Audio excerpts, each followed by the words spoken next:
Y bueno, esta mañana me da mucho gusto recibir en el estudio al activista Carlos García de León para hablar precisamente sobre esta conferencia de la Sociedad Internacional del SIDA sobre ciencia del VIH que se está llevando a cabo en nuestro país.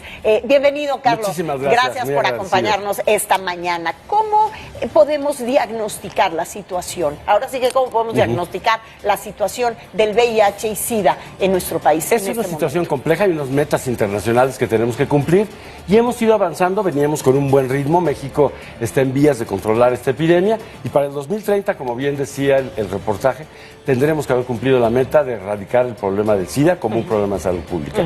Sin embargo, tenemos muchos obstáculos económicos, financieros.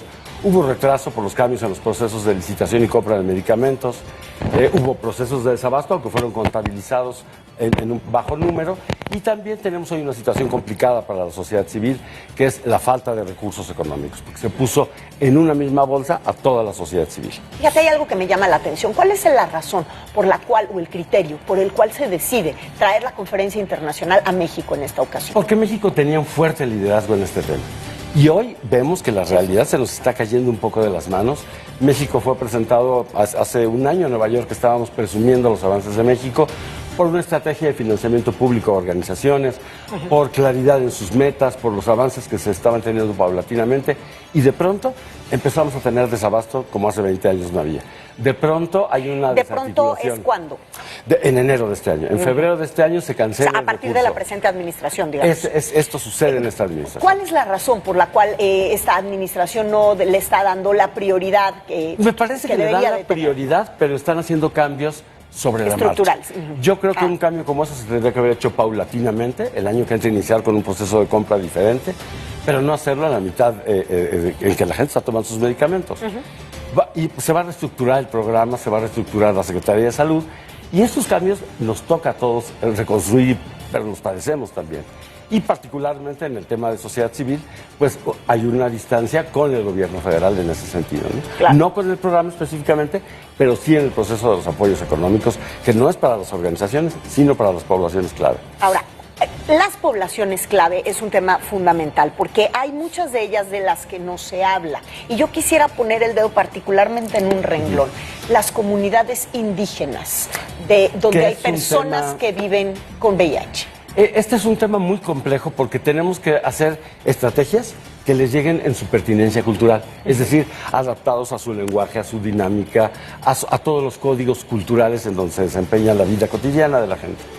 Y cuando pensamos en indígenas, a veces pensamos en zonas muy aisladas, lo cual es cierto, pero también alrededor de nuestra ciudad y aquí adentro. Por ejemplo, deberíamos tener todos los materiales en distintas lenguas indígenas y esto no sucede. Deberíamos tener procesos de educación sexual muy claros en su ambiente cultural. Y eso es un reto para México muy importante. ¿Quién está atendiendo a las comunidades indígenas? ¿Cómo se atienden las comunidades En México indígenas? tenemos dos formatos de atención, el de la seguridad social, que no llega, por ejemplo, a las zonas indígenas, digamos, en el campo, y a través del Seguro Popular, que también está en proceso de cambio. Las poblaciones indígenas, particularmente las más afectadas, son las que están en zonas cercanas a concentraciones urbanas, no en el aislamiento, pero, por ejemplo, con los movimientos de migración internos del país. Y hoy todos los migrantes que cruzan, esta dinámica está cambiando ya, y no lo estamos atendiendo.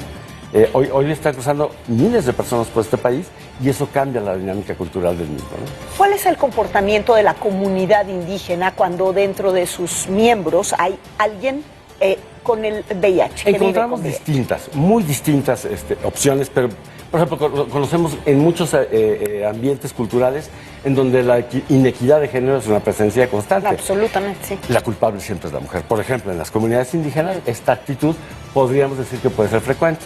Pensemos en una comunidad de las más frecuentes en México. El trabajador es indígena, se va, migra, y él se va, pero regresa, tiene relaciones tanto en un lugar como en otro desprotegidas, y podría infectar a su pareja. Y esto hace a quien se culpabilice es a ella. Y no se tienen las, digamos, estructuras de red social de apoyo para esta persona. Claro. Tú eres alguien que has trabajado en la función pública, has trabajado para el gobierno, has trabajado en organizaciones civiles, que es donde te encuentras en este momento haciendo tu actividad desde la organización civil. ¿Cómo está recibiendo el gobierno las demandas de las organizaciones civiles, quienes prácticamente están haciendo, pues ahorita casi todo el trabajo? Así es, y hubo a partir del 14 de febrero la carta del presidente de la República cortó todos los apoyos. Se piensa que todas las organizaciones intermediarias, y en este caso no. Por ejemplo, existen organizaciones indígenas conformadas por personas indígenas, que me parece que es la forma más adecuada de trabajar. Sí. Desde los pares, las organizaciones de mujeres con mujeres, las organizaciones de hombres gays con hombres gays, etcétera. Pero al haber un recorte de este recurso, no hay posibilidad alguna de seguir trabajando. Es terrible lo que está pasando. Llevamos 6 meses sin recurso. Por eso, pero la pregunta va encaminada hacia el ¿con qué se encuentra o cómo va el diálogo entre organizaciones y gobierno para que esto regrese a su camino, ¿no? Estuvimos sin una dirección en el Programa Nacional de SIDA, en el CENSIDA, se acaba de nombrar esta misma semana. Ayer empezamos el diálogo, las organizaciones nos reunimos con recursos propios para planear el trabajo. Están aquí todas las líderes y líderes y vemos un silencio del gobierno, por ejemplo, para difundir esta conferencia y aprovecharla para que las organizaciones y gobierno articulemos nuestro trabajo. Claro. Y hay dificultades, hay sobre todo una sordera gubernamental a conocer las realidades y aceptarlas, ¿no? ¿Tú crees que es porque se trata de un tema en particular que tiene que ver con el VIH-Sida o es porque las prioridades son otras? Yo creo que las prioridades son otras y estamos compitiendo con otras posibilidades, otras prioridades políticas y esto va a hacer cambiar la posibilidad de México de alcanzar sus metas. Sí, pero todos sabemos que cuando se trata de salud, no importa cuál sea el terreno, no se debe de escatimar porque la salud de los mexicanos tiene que ser siempre. Se lograron ahorros recientemente en la compra de medicamentos, etcétera. Y eso es plausible, se pueden mejorar muchas cosas, pero necesitamos sentarnos en la misma mesa, las personas afectadas, las comunidades indígenas, todas las posibilidades nos deberíamos estar sentando en la mesa para dialogar y construir juntos. Ya para terminar, ¿cómo se encuentra en este momento el asunto de los retrovirales? ¿Ya tenemos el abasto como debe de ser? ¿Estamos naturalizándolo? ¿Cómo? Hubo un cambio de medicamentos, entonces se hizo un switcheo, le llamamos este cambio, que no estuvo basado en cómo está la persona, sino en el ahorro. Es decir, las decisiones se han tomado con base a recursos, lo cual es peligroso. Y ahorita volvieron a hacer una compra y están volviendo a cambiarle medicamento a la gente, lo cual produce resistencias en las personas a ese medicamento. Entonces, estamos en un terreno un poco pantanoso. Afortunadamente, los nuevos medicamentos son mucho mejores, eso es cierto, de menor costo, lograron una buena negociación, pero este cambio intempestivo en quien no tiene seguridad social de un medicamento a otro, sin analizar su situación, puede ser riesgoso. Claro. Te agradezco muchísimo que nos hayas acompañado esta